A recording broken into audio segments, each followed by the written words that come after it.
young as he looks, the man is young as he feels, the woman is young as she looks. So tremendous, ma'am. God bless you both. ನಾನು ಬಹಳಷ್ಟು ಕಾರ್ಯಕ್ರಮಗಳು ಮಾಡಿದ್ದೀನಿ.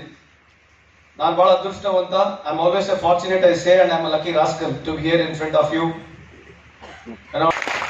ಯಾವುದೋ ಹಣೆ ಬರುತ್ತೆ ನಾನು ಭಾವಿಸ್ತೇನೆ. ಯಾಕಂದ್ರೆ I always feel that the deeper of an opportunity. ನಾನೆಲ್ಲೋ ಸ್ಲಮ್ ಅಲ್ಲಿ ಹುಟ್ಟಿದ್ರೆ ನಾನು ಅಲ್ಲೇ ಇರ್ತಾ ಇದ್ದೆ ಅಂತ ಹೇಳಿ ಆ ಒಂದು ಯೋಚನೆ ಯಾವಾಗಲೂ ಸದಾ ನನಗಿರ್ತದೆ. ಯಾಕಂದ್ರೆ lakhs of people who dream to live life like me, I am living their life, I am living somebody's dream ಅಂತ ಈ ಸಂದರ್ಭಕ್ಕೆ ಹೇಳಲಿಕ್ಕೆ ಇಚ್ಛೆ ಬಯಸ್ತೇನೆ. ಅದೊಂದು ಯಾವಾಗಲೂ ಗಮನದಲ್ಲಿ ಇಟ್ಟುಕೊಂಡು ಪ್ರಾಮಾಣಿಕವಾಗಿ ರಾಜಕೀಯ ಬಡವರ ಪರವಾಗಿ ಈ ಒಂದು ಕಾರ್ಯಕ್ರಮದಲ್ಲಿ ನಾನು ಯಾವಾಗಲೂ ಭಾಗಿಯಾಗಿರ್ತೀನಿ. ಸೊ ನನಗೆ ಇವತ್ತು ಮಾರ್ಟಿನ್ ಲೂಥರ್ ಕಿಂಗ್ ಹೇಳಿರ್ತಕ್ಕಂಥ ಒಂದು ಮಾತು ನೆನಪಾಗುತ್ತೆ. Significant all labour that ಅಪ್ಲಿಫ್ಟ್ಸ್ humanity as A dignity ಅಂತ. ಸೊ ಅಂತ ಒಂದು ವಿಚಾರ ಫರ್ನಾಂಡಿಸ್ ಸಾಹೇಬ್ರವರು ಅವ್ರ ಇಡೀ ಜೀವನ ಉದ್ದ ಅಗ್ಗಲಕ್ಕೂ ಇಂಥ ಒಂದು ಹೋರಾಟದಲ್ಲಿ, ವಿಶೇಷವಾಗಿ ಕಾರ್ಮಿಕರ ಹೋರಾಟದಲ್ಲಿ ಸುಮಾರು 6-7 ದಶಕಗಳನ್ನ ಕಳೆದಿದ್ದಾರೆ.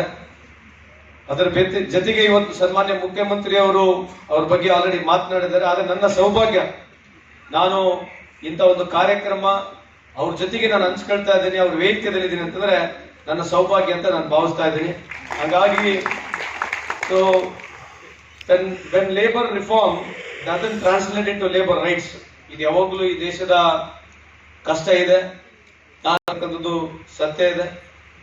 ನನಗೆ ಕೂಡ ಒಂದು ಸಂದರ್ಭದಲ್ಲಿ ಅಸಹಾಯಕನಾಗಿರ್ತೇನೆ. ಯಾಕಂದ್ರೆ ಲೇಬರ್ ಯಾವುದೇ ಒಂದು ಡಿಸ್ಪ್ಯೂಟ್ಗಳು ಬಂದಾಗ ಅವತ್ತಿಂದ ಅವತ್ತಿಗೆ ಜನಕ್ಕೆ ರೆಮಿಡಿ ಬೇಕು. ಆದರೆ ಕಾನೂನಿನ ಚೌಕಟ್ಟುಗಳು, ಕಾನೂನಿನ ಪ್ರಾಸೆಸ್ ನಲ್ಲಿ ನಾವು ನಿರ್ದಿಷ್ಟವಾಗಿ ಅಥವಾ ಅವಾಗಲೇ ಸಡನ್ ಆಗಿ ನಮಗೆ ಯಾವುದೇ ರೀತಿಯಾದಂಥ ಸೊಲ್ಯೂಷನ್ ಕೊಡಕ್ ಬರಲ್ಲ.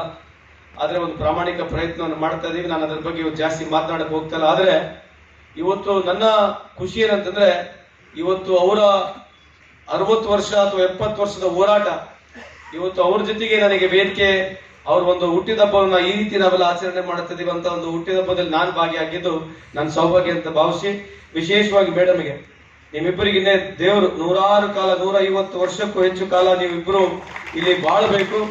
ನಿಮ್ಮೆಲ್ಲರ ಆಶೀರ್ವಾದ ನಮ್ಮ ಇರಲಿ. ಸಾವಿರಾರು sir, we look upon to you. I don't know sir, whatever I've heard about you, I've been great admirer and I envy your son. Where is he? Hi boy, you're lucky champ. So wonderful sir, God bless you both. Ma'am, thank you so much. I don't know what to praise you. You look like one of the Indian Bollywood star like Madhubala. Thank you so much, ma'am. God bless you. Namaskar. ಅತ್ಯಂತ ವಿನಯದ ಸಾಕಾರ ಮೂರ್ತಿಗಳು, ಎಲ್ಲರನ್ನ ಅತ್ಯಂತ ಪ್ರೀತಿಯಿಂದ ವಿಶ್ವಾಸದಿಂದ ಕಾಣುವಂತ ಕ್ರಿಯಾಶೀಲ ಕಾರ್ಮಿಕ ಸಚಿವರಿಗೆ ಮತ್ತೊಮ್ಮೆ ಜೋರಾದ ಚಪ್ಪಾಳೆ. ಮೈಕೆಲ್ ಬಿ ಫರ್ನಾಂಡಿಸ್ ರವರು ರಾಜಕಾರಣದ ಹೊರತಾಗಿ ಅವರು ಕಾರ್ಮಿಕರ ಪರವಾಗಿ ನಿಲ್ತಾ ಇದ್ರು ಎನ್ನುವ ಒಂದು ಸಣ್ಣ ಉದಾಹರಣೆಯನ್ನು ವೇದಿಕೆಯಲ್ಲಿ ಕೊಡ್ತೇನೆ. ಕರ್ನಾಟಕ ಪವರ್ ಕಾರ್ಪೊರೇಷನ್ ಅಲ್ಲಿ ಅವರು 1982ರಿಂದ ಇಲ್ಲಿಯವರೆಗೂ ಕಾನೂನು ಸಚಿವರಾಗಿ ಕೆಲಸ ಮಾಡ್ತಾ ಇದ್ದಾರೆ. 1986ರಲ್ಲಿ ಒಂದು ವೇತನ ಪರಿಷ್ಕರಣೆ, ನಮ್ಮ ಹಿರಿಯರಾದ ದೇವೇಂದ್ರ ನಾಯ್ಕ ಅವರು ಮತ್ತೆ ಜೇವನ್ ರೆಡ್ಡಿ ಅವರು ಬಹಳಷ್ಟು ಜನ ಅವಾಗಿನ ಲೀಡರ್ಗಳಿದ್ದಾರೆ. ಅವತ್ತು 14 ದಿನಗಳ ಕಾಲ ಸಂಪೂರ್ಣ ಮುಷ್ಕರ ಆಗ್ತದೆ. ಅವತ್ತು ಮೈಕೆಲ್ ಬಿ ಫರ್ನಾಂಡಿಸ್ ಅವರು ಸರ್ಕಾರದ ಒಂದು ಭಾಗ. ಅವತ್ತು ಅವರು ಸರ್ಕಾರದಲ್ಲಿ ಇದ್ದಾಗ್ಯೂ ಕೂಡ ಇಲ್ಲ, ಕಾರ್ಮಿಕರ ಹೋರಾಟಗಳನ್ನ ನಾವು ಮಾಡಬೇಕು, ನಮಗೆ ಬೇಕಾಗಿರುವಂತಹ ಬೇಡಿಕೆಗಳು ನ್ಯಾಯಪರವಾಗಿದ್ದಾಗ ನಾವು ಹೋರಾಟಕ್ಕೆ ಇಳಿಯುವುದು ಯಾವುದೇ ಹಿಂದೆ ಹಾಕಬಾರ್ದು, ನೀವೆಲ್ಲ ಬನ್ನಿ ಹೋರಾಟ ಮಾಡೋಣ ಅಂತೇಳಿ ಅವತ್ತು ಹೋರಾಟವನ್ನು ಮಾಡಿದ್ರು.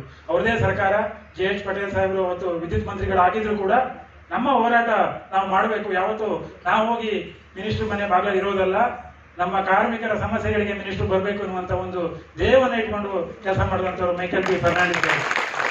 ಬಹುಶಃ ಆ ಕಾರಣಕ್ಕಾಗಿ ಅವರು ಕಾರ್ಮಿಕ ಸಚಿವ ಸ್ಥಾನವನ್ನು ಅವರು ತಿರಸ್ಕಾರ ಮಾಡಿದ್ರು ಅಂತೇಳಿ ಭಾವಿಸ್ತೇನೆ. ಯಾಕಂದ್ರೆ ನಾನು ಆ ಸಚಿವನಾಗಿದ್ದಾಗ ಈಗ ಈ ಕಾರ್ಯಕ್ರಮದಲ್ಲಿ ಉಪಸ್ಥಿತರಿರುವಂತಹ ಶ್ರೀಯುತ ಟಿ ಪ್ರಭಾಕರ್, ಶ್ರೀ KV ಸುಂದರ್, AICTUನ ಶ್ರೀಯುತ ಅಪ್ಪಣ್ಣವರು, INTUCನ ಶಾಮಣ್ಣರೆಡ್ಡಿ, ತಮ್ಮೆಲ್ಲರ ಇರುವಿಕೆಯನ್ನು ನಾವು ಗುರುತಿಸಿದ್ದೇವೆ ಸರ್. ತಮಗೆ ಈ ಕಾರ್ಯಕ್ರಮಕ್ಕೆ ಸುಸ್ವಾಗತವನ್ನು ನಾವು ಬಯಸ್ತೇವೆ ಸರ್. ಈ ಕಾರ್ಯಕ್ರಮದ ಸಮಾರಂಭದ ಅಧ್ಯಕ್ಷರು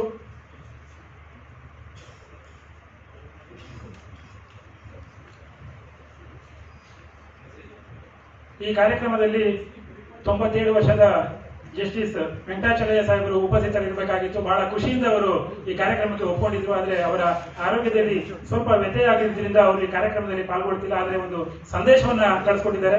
ಆ ಸಂದೇಶವನ್ನ ನಮ್ಮ HMKPಯ ಶ್ರೀಯುತ ದುಷ್ಯಂತ್ ಅವರು ಓದ್ಬೇಕಂತ ಕೇಳ್ಕೊಳ್ತಾರೆ.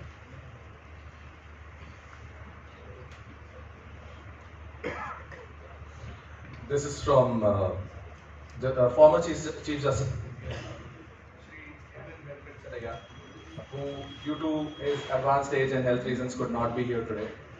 Of course, he is a very long-time friend and admirer of Michael sir, and he could not be here today, so he has sent an address, which I will read out now. Hind Mazdoor Kisan Panchayat and Santosh Lal Foundation are together celebrating the 92nd birthday of Shri Michael Fernandez, the gentle giant of the labor and trade union movement. Michael, as dearly known to the vast circle of his admirers in the trade union and socialist movement, is a great gentleman in an age where it is far easier to be a hero than a gentleman. It can truly be said of Michael that nothing did he touch he did not adorn. Honorable Minister Shri Santosh Lal is a tribute to the achievements of a life devoted to the trade union and socialist movement in the country. The sensitivity and value of this tribute is enhanced by the gracious presence and participation of the Honorable Chief Minister Shri Siddaramaiah himself. And much as I wish to be with you at this sensitive function, constrained for the success of the function and for the long life, good health and happiness of Shri Michael Fernandez and his family. Thank you. Today, I remember that Michael was in the company of stalwarts who are not there anymore. I remember M.S. Krishnan and M.C. Narasimhan from AITUC, Suryanarayan Rao from CITU, D. Venkatesh from INTUC, and then of course from the socialist movement, but a socialist trade union leader with a great difference in terms of his ideological beliefs, and that is S. Venkatram. And Alampalli Venkatram, who was from the Bharatiya Mazdoor Sangh. And I am proud that I had this good fortune. I came to know him not as a trade. ಅದರಲ್ಲಿ ಒಂದು ಕುತಂತ್ರ ಏನಂತ ಹೇಳಿದ್ರೆ, ಆ ಲಾಭದಾಯಕವಾಗಿ ನಡೆಯುವ ಫ್ಯಾಕ್ಟರಿಯನ್ನ ನಷ್ಟ ಬರೋ ತರ ನೋಡ್ಕೋಬೇಕು. ಆ ಒಂದು ಪ್ರಯತ್ನ ನಾನು Michael trade union leader soap ಫ್ಯಾಕ್ಟರಿಯಲ್ಲಿ ಇರುವಾಗ ಆ ಪ್ರಯತ್ನ ನಡೀತು. ಹಿರಿಯ ಒಬ್ಬರು IAS ಅಧಿಕಾರಿಗಳು ನಮ್ಮನ್ನ ಕರೆದ್ಬಿಟ್ಟು, ಈ ಫ್ಯಾಕ್ಟ್ರಿ ಖಾಸಗೀಕರಣ ಆಗ್ಲಿಕ್ಕೆ ಎಲ್ಲ ಸಿದ್ಧತೆಗಳು ನಡೆದಿದೆ, ಅದನ್ನ ತಡಿಬೇಕಾದ್ರೆ ನಾಳೆ ಬೆಳಗ್ಗೆ ನ್ಯೂಸ್ ಪೇಪರ್ ಅಲ್ಲಿ ನೀವು ಹೆಡ್ಲೈನ್ಸ್ ಹಾಕ್ಬೇಕು, ಯಾವ ತರ ಇದು ನಡೀತಿದೆ ಪ್ರಯತ್ನ ಅಂತ ಹೇಳಿ. ಮೈಕಲ್ ಅಂತೂ ಅದನ್ನ ಸಂಪೂರ್ಣವಾಗಿ ಬೆಂಬಲ ಕೊಟ್ಟು ಡೆಕ್ಕನ್ ಹೆರಾಲ್ಡ್ ಅಲ್ಲೂ ಪ್ರಜಾವಾಣಿಯಲ್ಲೂ ಎಲ್ಲ ಕಡೆಗಳಲ್ಲೂ ಪ್ರಾಕ್ಟರ್ ಅಂಡ್ ಗ್ಯಾಂಬಲ್ ಅಂತ ಒಂದು ಸೋಪ್ ಫ್ಯಾಕ್ಟರಿ ಇದೆ, ಅವರು ಈ ಕಾರ್ಖಾನೆಯನ್ನ ಕೊಂಡ್ಕೊಳ್ಳುವ ಶ್ರಮದಲ್ಲಿದ್ರು. ಆದರೆ ಅದು ಬಹಿರಂಗ ಮಾಡಿದ ಕಾರಣದಿಂದ ಅಂದಿನ ಸರ್ಕಾರ ಅದು ಮಾಡಕ್ಕಾಗಲಿಲ್ಲ. ಅದಾಗಿದ ನಂತರ ಆ ಫ್ಯಾಕ್ಟರಿ ಮುಂದುವರ್ಸ್ಕೊಂಡು ಬಂದಿದೆ.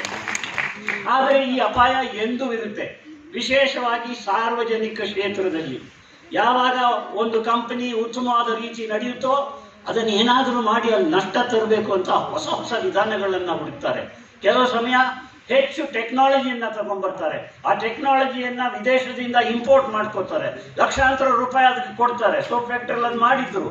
ಆ ಅಷ್ಟೊಂದು ಟೆಕ್ನಾಲಜಿಗೆ ಸಕ್ಕದಾದ ರೀತಿಯಲ್ಲಿ ಅಲ್ಲಿ ಉತ್ಪಾದನೆ ಮಾಡೋ ಕೆಪಾಸಿಟಿ ಇರಲಿಲ್ಲ, ಚಿಂತನೆ ಇರ್ಬೋದು.